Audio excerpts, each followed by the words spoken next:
Buwanang horoscope para sa Disyembre. Pisces.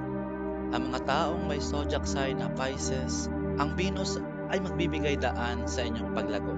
Kayo ay magiging gabay ng inyong instinct upang makamit ang inyong mga layunin sa inyong personal at profesional na buhay. Bukod dito, malalampasan nyo rin ang mga problemang dulot ng Mars sa tulong ng mga optimistikong tao sa inyong paligid. Ang inyong love life ay haharap sa mga hadlang dahil sa mga pagkukulang na nararanasan ng inyong partner. Ayon sa inyong love horoscope, maaari ninyong malutas ito sa pamamagitan ng pag-let go ng mga bagay na hindi mahalaga sa inyong relasyon.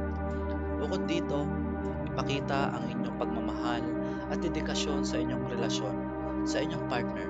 Ito ay makakatulong sa inyong partner na malampasan ang mga problemang ito upang magkaroon ng malusog na buhay.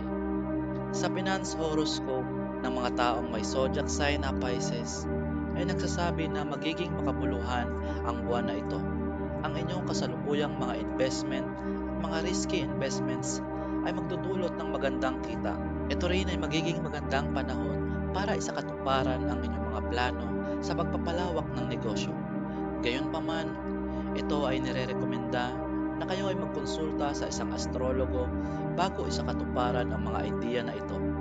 Dapat din ninyo subukan na mapanatili ang isang maayos na ugnayan sa inyong mga partners dahil ito ay makakatulong sa pag-secure ng inyong kayamanan.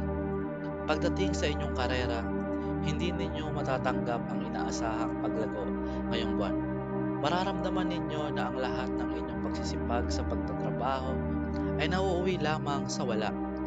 Ngunit, dapat kayong mag-focus sa paglutas ng mga problemang ito sa pamamagitan ng paghahanap ng mga pangunahing dahilan ng mga problemang ito.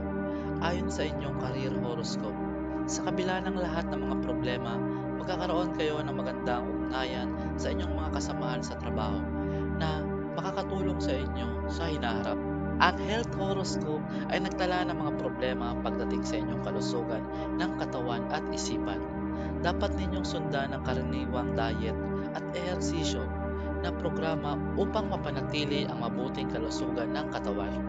Bukod dito, kung makakaranas kayo ng mga minor na problema sa kalusugan, dapat ninyong kumonsulta sa isang doktor ng walang palya upang maiwasan ang mga problema sa hinaharap. Para sa kalusugan ng isipan, dapat ninyong praktisin ang yoga at meditasyon upang makita ang pagpapabuti.